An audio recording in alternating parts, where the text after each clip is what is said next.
Hello and welcome again to Below the Line, where we talk about movies from the crew perspective. My name is Skid. I was an AD in Los Angeles for the better part of 8 years, and now I'm not. Today we're going to be talking about Panic. It was a movie released in 2000. It was written and directed by Henry Bromell and starred William H. Macy, along with a fairly impressive supportive cast, which included John Ritter, Neve Campbell, Donald Sutherland, Tracey Ullman, and Barbara Bain. Rotten Tomatoes scores it at 91%, and its critics' consensus is this quirky little film about a gangster in therapy feels fresh and well crafted. Pretty positive review, but positive or not, that's not what we're here to talk about today. I've got three guests from the crew of that show. First up, Giovanni Lampasi. Gio, you were our chief lighting technician or gaffer. Welcome to Below the Line. Hello, thanks.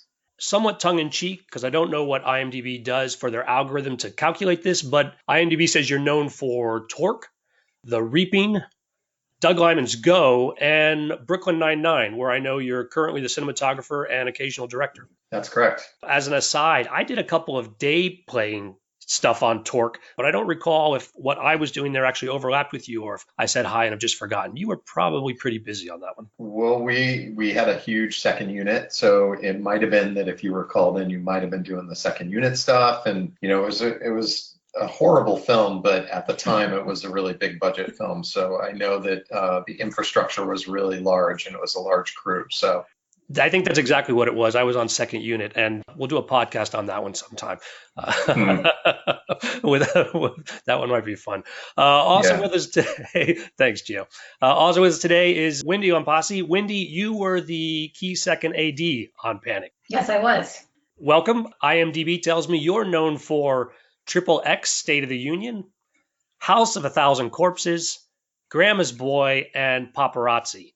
And I know that, like me, you have left the business. I have left the business. And 3 of those movies, I only did partial of the movie. Only Paparazzi, I did the whole movie. So I think it's funny that I'm known for those because those are not really my movies. I just came in and helped. Of the work you did, what is the film that you would say you're known for? I would think a couple Ice Cube movies, All About the Benjamins, Dirt, the 2 seasons with Courtney Cox. Dirt's another one where you and I could probably get together. I did the pilot on Dirt, but then wasn't there for the show.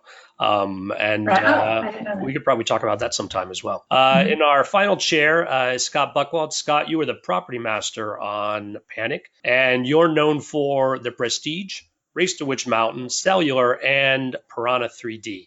You just wrapped up season 3 of Queen of the South, and what else you got going on? What else have I got going on? Queen of the South kept me going for 6 months.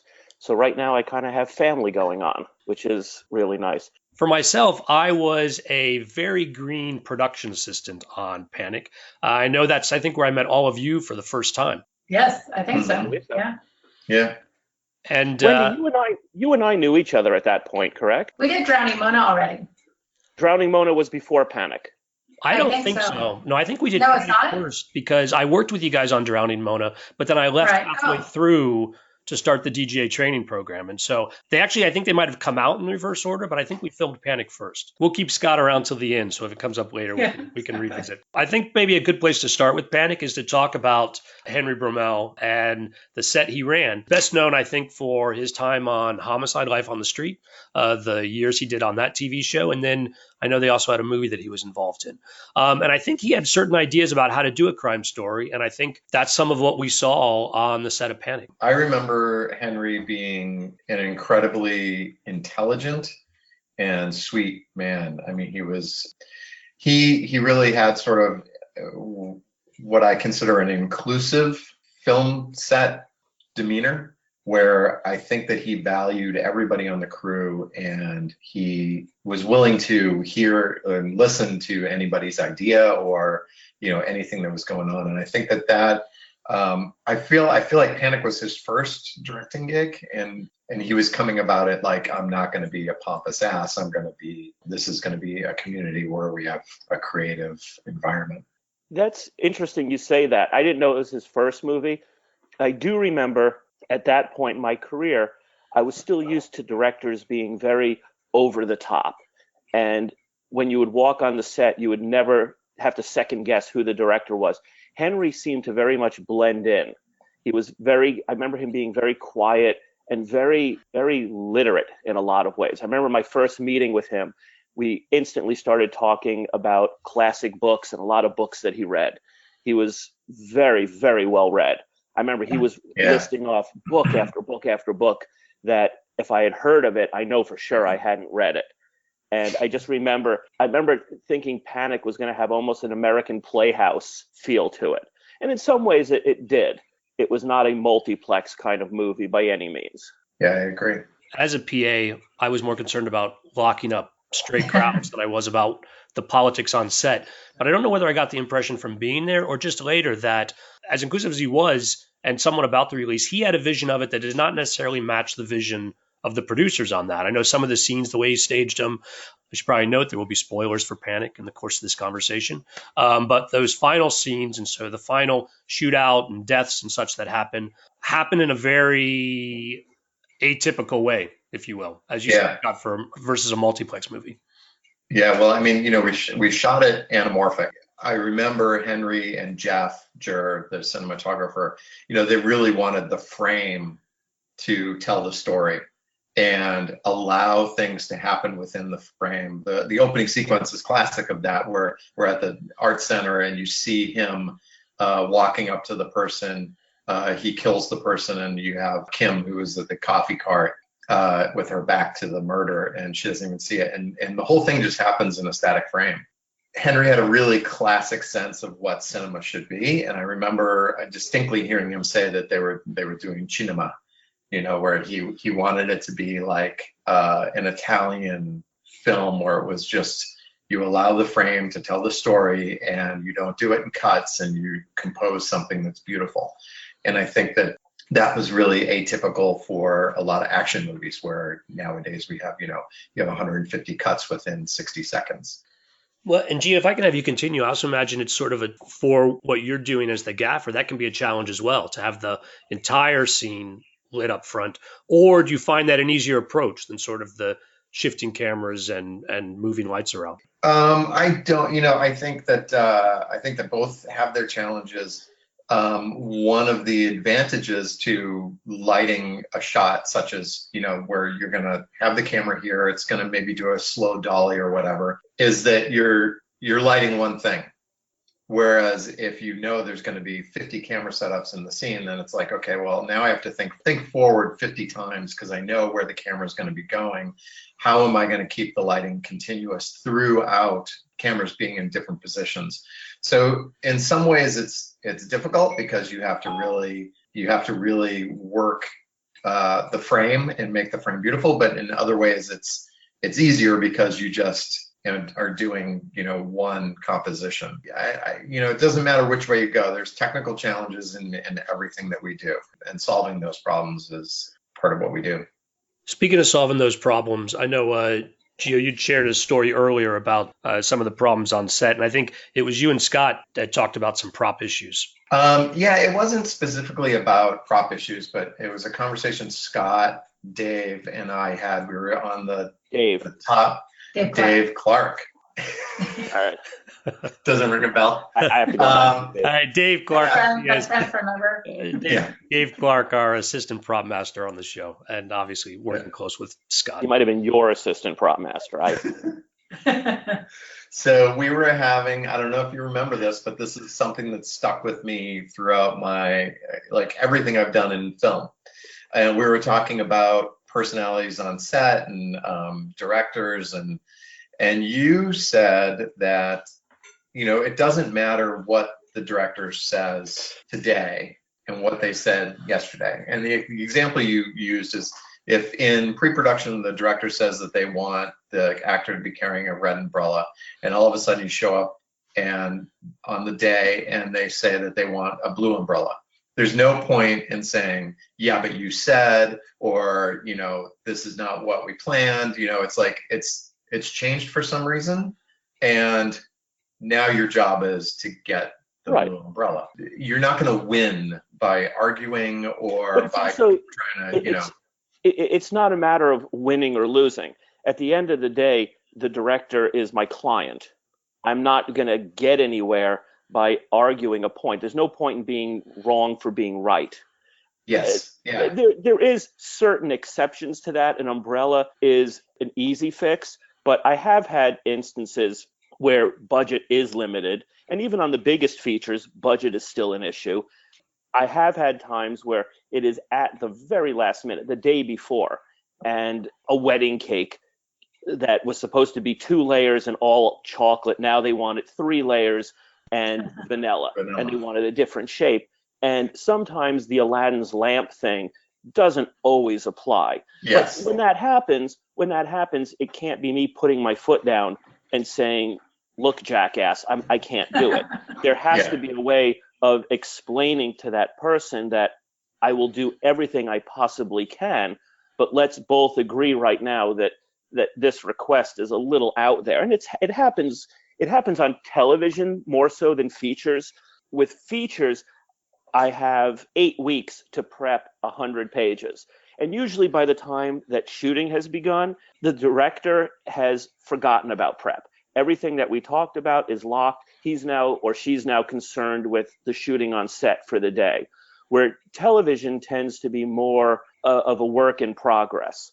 And I know from an AD standpoint, on a feature, the AD works for the director, where on television, the AD tends to work more for the producers. Right. So when I get a director's request on a television show, I want to be respectful to the director and his vision. But at the same point, I realize that it is show business. And if I give all of the show to the director, I am going to have to answer for a bad business call to the producers.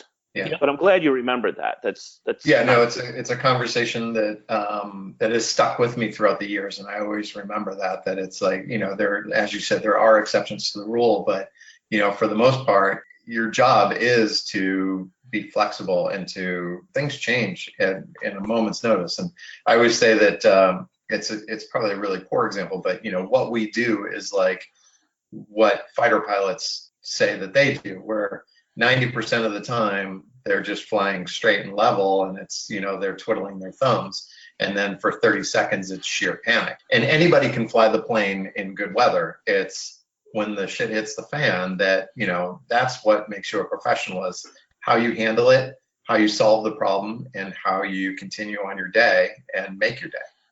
And having done Queen of the South, it was even more so, because that was a huge show, very weapons heavy, a lot of builds and a very heavy prop show. And we're shooting it in Dallas. So everything has to come from LA. And the one thing I would do in my directors meetings. Hey, Scott. Yes. I'm going to interrupt you because I want you to save that story for when we do the Queen of the South podcast. I don't want you to do it now. If we're going to do general stuff now, yeah, but just make it a teaser. Don't give the whole. All right, Scott has just walked off set, but while he's regrouping himself, so typical. While he's getting set, I do want to follow up with some general comments, Gio, when you were talking about as the military metaphor with the pilot. I think that as you guys are aware, but our audience probably isn't, before I came to Hollywood, I was myself in the Air Force for 5 years. And one of my lessons was just the way a movie set is organized, I believe, is the same as the military, where you push the expertise to the bottom of the organization. Everybody knows their part very well, so that when things change, people aren't stuck waiting for leadership to tell them what to do. People understand how the change affects them because they're experts at that, and they know how they relate to the other parts, so that the parts can self-adjust. And the entire organization can change very quickly if whether it's an actor doesn't show up or the enemy someplace different or something changes. What are the effects going to be? People aren't waiting for direction like some organizations. Instead, everybody's an expert, and you want the experts and to some degree decision-making as low as you can possibly push it. Really what it is, as an AD standpoint, is about follow-through. And so there's a lot of, as we always say in film industry, there's a lot of hurry up and waiting. It's like hurry, and then wait forever, and then hurry, and then wait forever. But I know when I would ask anyone, when a production assistant to Scotty, to anyone on his set, if I need something done, that means drop what you're doing and get it done now. Or prioritize. Tell me, hey, no, I got to finish this first and then whatever. But the last thing as a assistant director on any show that you want to see is you having asked someone and they don't react. They're just sitting there, or they continue their conversation, or, when it's not about what you're shooting. And I think that probably goes for all of us, is that person in charge of your department is the one that is a priority when they ask you to do something. But secondly is part of being in the film industry that I always said is it's not brain surgery. We're not saving anyone's life. We're here to entertain. And so therefore it should be something we actually enjoy coming to set to do ourselves. It's like, you don't want to come to set and be miserable at work. I've done a couple of shows when I was brand new and I was miserable on the job, and I didn't stand up for myself. I didn't say anything. I just thought, okay, I'm never going to get hired again if I don't continue this show. And so as a assistant director and someone who's kind of in charge of a lot of people, we wanted to make it fun, but every aspect has to be fun, but the job has to come first and the job has to get done. And then you have lots of time to have fun when you're waiting. A lot of that goes back to it can't be us against them. Yes. And I do find that's a big problem on movie sets. You'll always get people going, oh, he doesn't know what she's doing, or she doesn't know what she's doing. And there's always this feeling like you're somehow getting screwed over.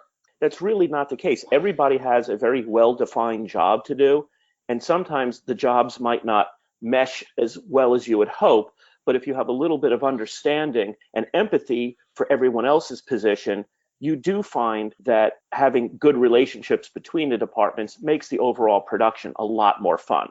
And I know the shows that years later that I have the best memories of are memories like, Wendy, you and I haven't seen each other now probably, I think the last time I saw you was Christmas break. Or soon after that, you were selling Girl Scout cookies. Oh, yeah. But I still consider That's what I do now. two of my closest friends. And it's all because of the Yes. years that we worked together, how great that relationship was. And it's kind of held those gaps. It is. The better and more cohesive a crew is, and the better you get along. And it is about respecting and having empathy for other people's positions, but it's also about respecting. That's from the top dog, which Henry Vermel was amazing with that. He respected every single person on his crew, therefore he got the respect. It's not, you have to earn respect, but you also have to give respect. You can't, just because you're a department head, treat everyone else like crap. Well, I think that's a nice opportunity to bring it back around to Panic specifically. Wendy, you alluded earlier to how Henry ran the set and that it was inclusive. I wanted to add that as a new PA, working with you and then our first AD, John Nelson, and the team you guys have put together, I learned a lot of lessons about how it can be done and how things fit. And I think I carried them into other jobs as well. And what other examples might you guys have of how things worked well on the set of Panic? Scheduling Panic and working like in pre-production and stuff, Henry was such a delight to work with that he made it fun. He made it fun in the office. He was relaxed about things. He wasn't like, he was either having a power issue or just freaking out about everything. He wasn't a stress basket. And so it actually, from pre-production all the way through the movie, it was fun and it was organized. I don't remember having a lot of scheduling issues, even with the actors, because everyone was there because they loved Henry. Which is really amazing. I mean, when you look at the cast, I was just IMDbing the cast. It was really a large feature cast for a very small, humble movie. There was an amazing, amazing cast in that movie. It was one multi-star after another.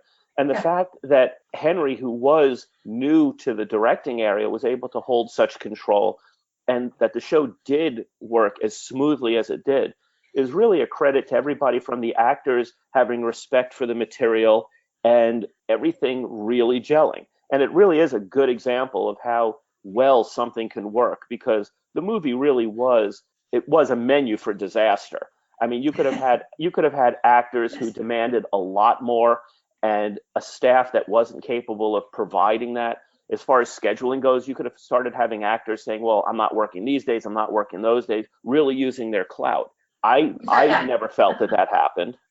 Yeah, it could have very easily been a lot of disasters. And really, my memories of it, it was just really smooth and really, really enjoyable. And I will say, it's rare when that happens, that everyone just works together so beautifully, like everyone on the show. I don't honestly remember any problems. And I work with, to get to the actors, I've done 3 movies with Donald Sutherland, and he is not the easiest person to work with.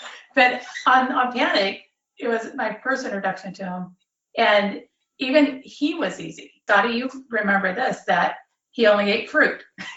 There's a lot of eating scenes, and he only would eat fruit. He was set Right, up but I fruit. remember one day we put out this huge fruit salad, and the first take he ate the entire fruit salad, Yeah. and he was really just supposed to pick at it. And I'm always Yeah. pretty good, especially with food, of having replacements. So we had what I figured was the amount that he should eat, and we had, I don't know, 4 takes. But he ate everything the first take, so now I only had enough replenishment at the rate he was eating it for another take. And I do remember sending Danny Clark or Dave Clark.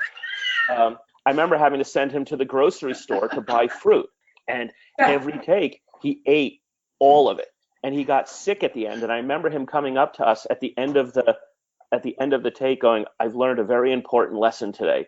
Don't eat all the food," which I thought was kind of funny because a guy who had been in the business as long as he has, for that long, you kind of figured, you normally don't eat all the fruit. You just kind of pick.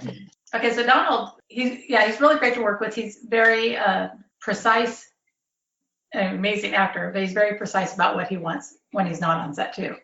And so, I remember even with costumes that he wanted a particular undershirt. You're never going to see it, but it had to be a particular brand, period. And it was an expensive brand. I mean, it was way above Panic budget level. But he's so, on set, he's so professional. But I remember for me, that we did have such a menu cast. I think Neve just came off of Party of Five, and this was one of her first features, and Neve Campbell. And then for me, I don't get that excited about actors, but having John Ritter on the cast was amazing because I grew up watching John and Three's Company. That was one of my favorite shows in middle school and high school. So working with John Ritter and finding out that he genuinely was such the nicest guy. I remember John Nelson getting upset with me because John Ritter and I had hit it off from day one.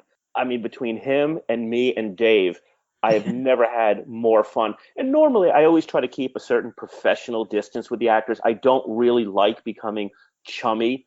I mean, I'll always be friendly, but I had worked with John on a movie a couple years earlier, And TV you mean movie. John Ritter or something else with John Nelson? With John Ritter. AD. Okay. And I remember John Nelson getting frustrated because in the middle of a take, John Ritter would look over to me and go, are you happy with that? I mean, if it's good for props, then it's good for me. Or he really loved getting us into little routines. And it would usually start the crew laughing, which when the crew started laughing, that was really all of the ticket that Dave Clark and I would need to get going. To remember why I spent a good part of my junior and senior year in the principal's office. I gotta say, whichever movie it was, and if it was Panic, was there a house in Panic that had 2 floors? it might have been Because my first introduction to you and Dave stairs. or Danny Clark, it was like on day 1 of the show, I walked up the stairs and there was a bathroom at the top of the staircase. And I'm pretty sure it was Dave. Dave was sitting there with his pants down, sitting on the toilet with the newspaper, of course, that's covering the fact that he has his clothes on, his underwear on. And he was sitting, and he was like, "Oh my God!" And he closed the door. And I was like, it's "Oh been. my God!" I have a series of photos. I also have pictures of us doing that. I think it might have been Drowning Mona. We were in the Northridge Mall, and I have pictures of me and Dave. We were shooting around close to Christmas, and Santa was there. So we have a picture of me, Dave, and Santa. Santa's sitting in the middle, and Dave and I have our pants down around our ankles reading the newspapers. Yeah, the set was fun. But John, anyway, back to actors. John was very fun, and he was very sweet to work with. And then William H. Macy, he always had, Walter. He had Walter, his Burmese Mountain Duck with him in the trailer always. And I just remember whenever he was in the trailer, he was playing, it wasn't a guitar. Was it a guitar or was it he was always playing music. And so that was fun. And I didn't really know who William H. Macy was at that time. I think was he newer at that? I don't know what his background was. I had heard of him. I can't remember what I knew him from at the time, but he had been doing mostly the indie circuit at the time. But also, I mean, I didn't find Donald Sutherland as approachable. It was very much just business with him. Yes. But with William H. Macy, I remember having nice conversations with him. He was the kind of guy who would sit at the lunch table during crew lunch and always just delightful to talk to. Tracey Ullman was the same thing. I loved hanging out with Tracey Ullman. She was really one of my favorite things about that movie. Really? Oh, really? Yeah, because I loved her sense of comedy, and she was just somebody, for me to have worked with her, she was totally out of the blue. I never expected I'd be working with Tracey Ullman. That was a weird casting choice, I think. It was a very odd casting choice. It was. She did good. She did But good, but because I'm such a movie buff, I love just talking to her about stuff. And Mhm. she loved holding court. And I really loved that part of the show with her. I don't think I had a whole lot of other than business interaction with Tracey. Neve, I talked to. Neve was a doll. She was a sweetheart. And with Neve, she was on hiatus from Party of Five. My first job as a DJ trainee was on Party of Five. I think during maybe not their Oh, last season, maybe the next to last, I was able to bring up Panic and say we worked together. I don't recall if she remembered me from Panic, and nor would I can recall a story that there would have been a reason for her to remember me. I am reminded of a story about Bill Macy, though. One of the final scenes when he's driving up to the house, for whatever reason, John Nelson, our first AD, asked me to be in the back seat of the car down on the floor with a radio so I could give him yeah. the cue when they're supposed to drive. And so I'm down there, I'm crouched, giving him his space, not sure what kind of moment he needs. And he looks back and he says, "Hey." And I say, "Hey." And he says, "What's your name?" And I said, "Skid." And he pauses and he said, "That's an interesting nickname for the fact that we're about to do a car stunt." Now, there wasn't particularly a heavy car stunt in it, but it made me laugh. And I just think he set a really nice tone on set.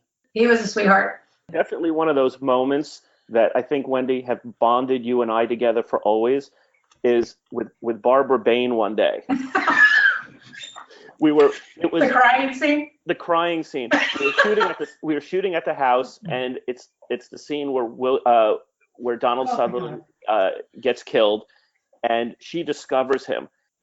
It's hard enough not to talk on set to begin with, but when you feel like you're in fourth grade and the teacher is getting mad and you have that suppressed laughter and you're doing everything you can to hope not to just totally lose it. Wendy is standing on one side of the camera. I'm standing on the other. Barbara is just, I kind of felt going way overboard in the, oh my God, and just like, oh no. And Wendy and I, we meet eyes, and it was comic romance at its best, because the minute the two of us saw each other, no, everyone else was just kind of being professional and dealing with it. But the minute that Wendy and I locked eyes, we were both thinking the same thing. And I just remember it was endless take after take, because I Oh my was God. doing my best not to bust out laughing. And it was just impossibly hard to be respectful. And I know that you and I have brought it up many times over the years. It's definitely become our own little in-joke. But it was just one of those moments that you treasure as the years go by, because you really do. When I see the movie now, I remember exactly where I was when that was happening. It worked for the movie because they kept it really short, but it was like 30 minutes of her. No. And I'm sure she's a lovely actress and lovely lady, but we had issues. Okay, now to Barbara and Donald, we had issues on set with that. Donald was such a he hated cigarette smoke, and she was a heavy smoker. I remember the rule coming out that if you were a crew member who smoked, you couldn't smoke anywhere near him, or he couldn't see it. No, yeah, he was. He tried to fire somebody on the next block at one point, I think. I remember I that. think so, yeah. Yeah. Who wasn't even with the crew who was smoking. He's a little quirky. And I remember one scene that they were supposed to be sitting on the couch together, and instead they ended up being in two separate chairs, and they barely holding hands in between the two chairs at one point. But he couldn't be next to her because she just, to him, she reeked of smoke. I never smelled it, but she was a heavy smoker. Speaking of, you mentioned about base camp and such, and I think one of the challenges that I recall from Panic is we did a lot of location work. I remember shooting at was it Musso and Frank's we shot at, and then Yeah. I remember that was the first day we were at Musso and Frank's. That might have been the day when I was doing some sort of lockup around base camp. I think we were around the corner with the trailers. It was there or wherever we were for the Neve's apartment scene, and Felicity Huffman. Yeah, that's where the bathroom was. Was it the Neve's apartment scene? Was the same day. Yes. Oh, same day? Were they at the same location? Same location. I mean, we split the location on that day, I think. Yeah. We did her apartment, and then we did Musso and Frank.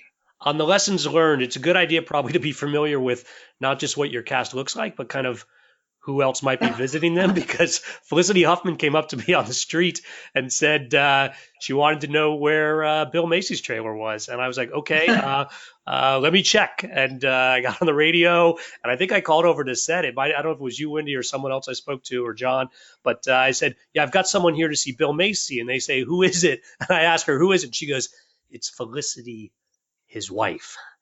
And I was like, this is something I should know. Let me show you where to be. And so, but Yeah, but you you were can't- required to know there was a wife supply. You can't know everything. No. The thing is that you can't know everything, but what you can be is you can be courteous and open and do exactly what you did, where you were like, okay, let me do it. You're never going to know all the answers, and there's nothing wrong with saying, I don't know, let me check, and I'll get back to you.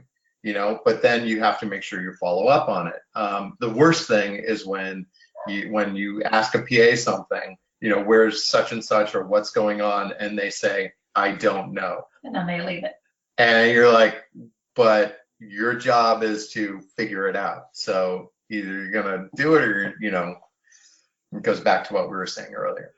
I feel like coming in as a new PA, I did have those 5 years of military behind me. And I think in some ways that helped me, that it wasn't just, wow, I'm on a movie set, but really what we talked about before, that the mission is important. We're all there to get the mission done. And at the same time, I'm not sure that the military is always a good lesson for people on a film set, because I know in uniform, if we ever had a disagreement, we just have to check each other's shoulders and we can see who gets the final decision on this. Like, we can disagree, but one of us has the authority to make the decision. But on a movie set, Right. particularly as an AD, it's much more about like everybody's actual loyalties as to their department head or who brought them into the job. And so it's much more about, if you come in with a military background, you try to sort of be the officer on the set and you're telling the electricians and the grips that they have to do this or that, without getting to know them or without convincing them why they should follow your guidance on stuff, you're going to fail. That was my other lesson. True. Yeah, that comes down to how you ask one. But Skid, I remember when we interviewed you, when you came into the office for your interview, and you came in very, very, yeah, your beard and everything, very professional and very, very military. And you left, and I immediately talked to John. I'm like, he's going to be so good on set. And John's like, but he's overdressed on the interview. And I'm like, oh, calm down. Don't relax. I think you came in a suit. And part of the film industry, you never come interview in a suit. I think, let's see. So I had done film for free that was like 3 weeks long as a PA. Yeah. And there I had met a locations guy who got me on to But I'm a Cheerleader. And then, but on a lockup on that movie, I had met a guy in a house who, I forget what his background was, but he knew John Nelson. And so he said, I'm going to give your resume to somebody I know working on film. And then I got the introduction. It was probably the first time I had actually had an interview, PA, or honestly, since I got out of the military, probably the first interview I'd ever had. And I don't remember that exactly. But yeah, I think I eventually realized a suit's not so good for hanging your equipment belt and pockets for sides and all the other things that eventually came with growing up in the industry. Did you talk about the cinematography on it? Yeah, no, we did briefly. No, about the tables at Musso and Frank? Yeah, well, I don't know. I mean, I think Wendy has a slightly different version, so I don't know if my memory is 100% correct. But one of the things I always tell people when they're new, that one of the things you do, one of the keys to success in the film business is you listen to your boss's boss. And that way, when you hear your boss's boss telling them something, you're one step ahead, or you can be the one that does it. So Henry and Jeff, our cinematographer, were talking about the scene where Donald and Bill are in the booth at Musso and Frank's. And in that scene, the waiter comes up and has a conversation with the both of them. And they were talking about how to cover the waiter. And I remember Jeff saying something to the effect of, what happens if we never see the waiter's face? Their body only enters the frame and you see them from like the shoulders down. They started talking about it, and through the conversation, Henry was like, I really like the idea of not having anybody from the outside world enter into Bill Macy's life, that it's him and his dad, and he's faced with this, this problem. So then Henry said, like, all right, let's do it through the whole film. And there was a scene that I think has been cut where Bill Macy was at the diner and he was at the booth. And when the waitress comes up and she asks him for his order or gives him the check or something like that, you never see her face either. When we just rewatched it, that scene wasn't in. But I distinctly remember there was at least one or two other times where you have a supporting character coming up and you never ever see their face. You never see their mouth. You only hear them. And I thought, number one, it was brilliant because I think it's one of the subtle things in the movie that people do not notice, but it affects the way that you view the film. And two, I thought that it was brilliant because it showed me that it doesn't matter if you're the director, you're the cinematographer, you're the production designer. If somebody has an idea on set, then it's valid. The film industry is the most collaborative art form in the world. If you don't allow people to be creative and to have an input, then you're squandering a resource. And I'm not saying that you have to accept every idea because, I mean, let's face it, some ideas are bad, but you never know where a good idea is going to come from. And you have to be humble enough to accept that other people have ideas. And when Henry said, yeah, let's run with it, I was like, this is a magic moment that I just witnessed. It was the first time I had seen something like that. It was a bummer for the actors who didn't get their faces shown. But I was going to say, if you got one line and you're building your reel. Yeah. So maybe not so great for the tape playing actors, but I think it works for the film. And I think, certainly watching it again with that in mind, it again speaks to Henry's vision and as you said, his inclusiveness, that it wasn't his idea from the start. He took it from Jeff and ran with it. It is a film worth seeking out. I'm sure a lot of people who listen to this have never heard of the movie. I just looked. I believe it's on Amazon Prime. It really is worth checking out. It really moves along. It's a really nice 2 hours of movie viewing. One of my favorite things to do in the film industry, well, actually one of my favorite things to do, my least favorite things to do is, as an assistant director, is dealing with extras. John Nelson and I always had fun doing like quirky things with our extras. Like the big extra scenes, I'm like, oh, I don't want to do that, and it's even 50 people in a room, like on Dirt, where you have the news staff and you're all telling them all to go which way. For me, I always tell them, okay, you guys know it's a newsroom. This is where you start. Figure it out. Just go do your thing. Just don't run into each other and don't group in one area. But you guys are actors, so act. Just be quiet and act. But to do, when you only have a few extras in a scene, John Nelson and I always had a lot of fun making them do something in the background that was, you may or may not notice in the movies, but it's always something fun. But there's a scene with, in the therapist's office when it's like this heavy scene where William H. Macy is kind of divulging, this is what I do for a living. And so John and I were looking at each other like, okay, well, it's supposed to be an office building, but you don't see anything. There's just windows. I said, let's get a window cleaner. It was a really weird house because it had floor-to-ceiling windows in it, and it looked like it could be in an office building. So I just said, let's get a window cleaner. And so we got a guy that's a window cleaner, and we made it so he was going really slow.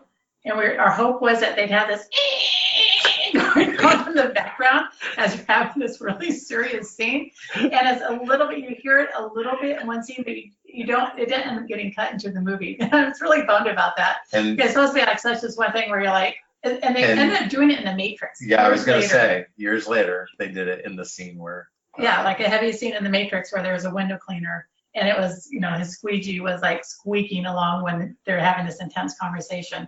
But I just want to point out that I was the first one to do that, whether it made the movie or not. But we did have a window cleaner, really slowly cleaning a window during a very intense scene. We had a guy out there.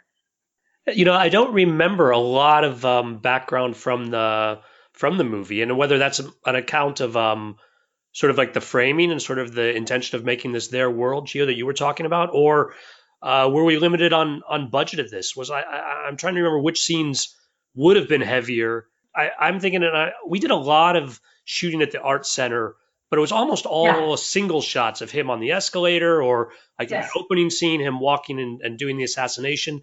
No, it wasn't a heavy background show at all. And it probably was more budget, but also because of the isolation that you wanted to film Macy to feel. I'm sure Henry or Jeff or whoever had that thought in it too. There was a bowling alley, and we had a scene, a couple scenes with extras. There was Moose and Frank's, obviously. There was the Griffith Park playground where they were supposed to be picking up for school. And then him walking the dog at night. The extras in there. And then our big extras, which I'm sure Scotty will remember, which we didn't even have to pay for the day, were all the seagulls in the parking lot when we were shooting down in Manhattan Beach. that they kept saying, "We want seagulls on the ground. We want seagulls on the ground." So, Scotty, was it the PAs? Was it either Skid? It was either you or Scotty that were like. Well, we were going to craft service. We were getting loaves of bread from craft service. Yeah. Pairing it up. Because they wanted them to fly off as soon as the car, but it was just so funny. It's like the seagulls would come everywhere except where we wanted them to. And then they'd fly off when we didn't want them to. Not fly well. It was like this. I remember that scene where you're just like, oh, come on, it's just seagulls. And then we had, speaking of jokes and making the set kind of fun, Glenn Gaynor was a newer producer. We had done a movie with them. But Glenn is very interesting, but at that time, he was actually a producer, but he was newer than a lot of the other of us that had been around on set for a while and doing movies for a while. And we were shooting either in Venice or Santa Monica or anywhere near Santa Monica Airport. And we said, Glenn. It was near Burbank. Was it near? Yeah. Really? Yeah. Anyway, we said, can you call the airport and ask them to divert the traffic? He actually called the tower. He did. He called the tower to ask him if they could. He came back. Yeah, he came back. He came back to John. He's like, and Henry was in on the joke too. He came back and he said, I called the tower, and they said that they'd love to help, but there's nothing that they can do. He really thought that if he called and said, we're making a movie, can you divert air traffic? And it's just like. So insane. Well, what he thought was that the team that he had hired to do the movie would guide him well. And so he didn't necessarily think to that next step, which I'm sure he did on every movie since, about what are the actual implications of what I'm about to do. And more power to him. He tried. He tried to say yes. He never said no. Yeah. The pranks kind of went wild, I think, on that show. We had pulled a prank on Glenn. There was one day when we were shooting at the Donald Sutherland's house in like Valley Village, was it? Yeah. Something like that. And they needed a rain effect, and they didn't have effects there that day.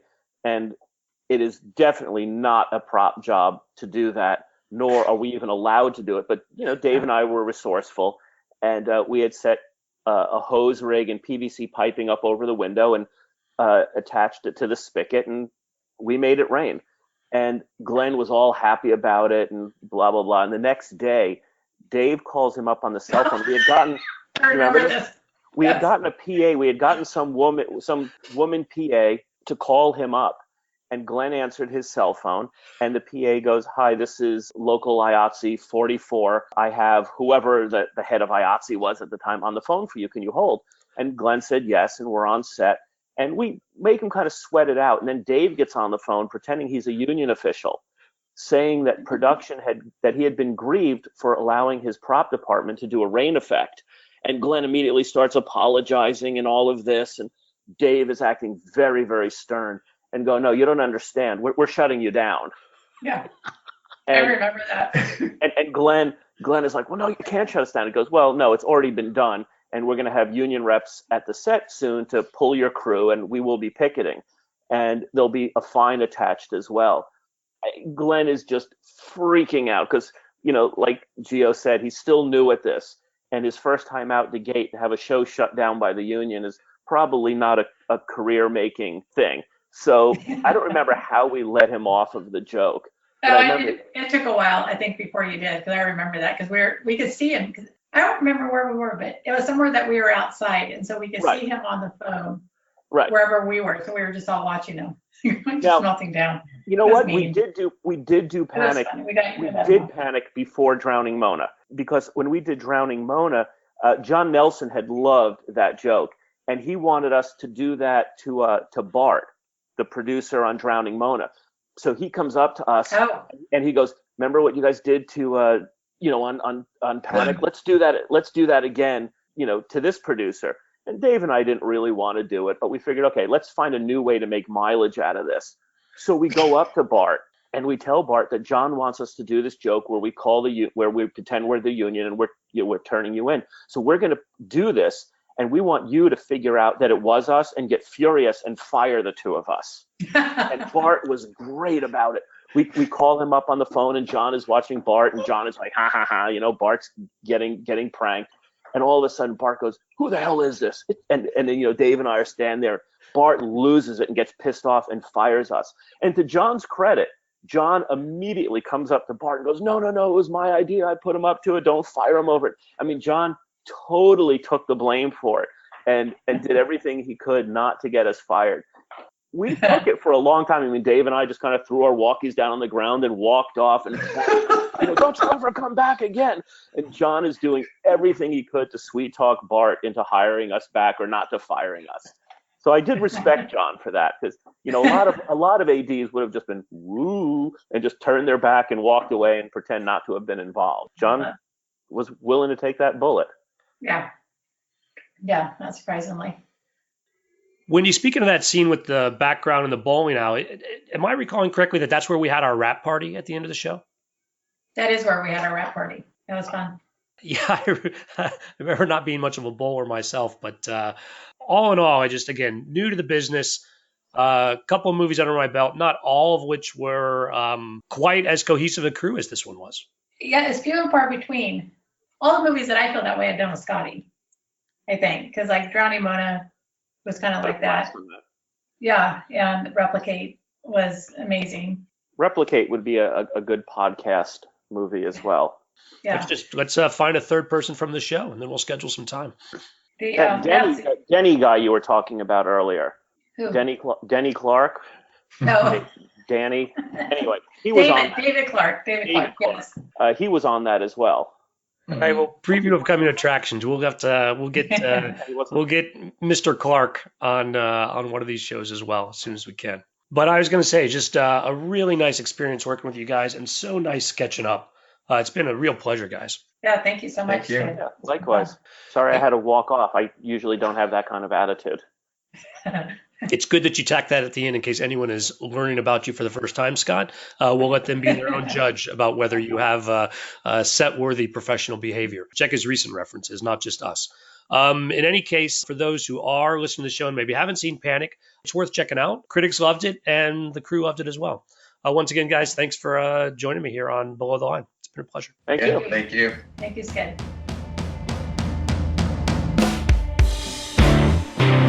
Okay, and that's a wrap. Special thanks to Curtis Fye for our music and John Wan for our logo. If you have thoughts about this show or the podcast in general, please send them to skid, S-K-I-D, at belowtheline.biz. That's B-I-Z. You can also visit our Facebook page. Next episode, we'll be laughing about Sex and Death 101, a 2007 black comedy written and directed by Daniel Waters and starring Simon Baker and Winona Ryder. I hope you'll join us.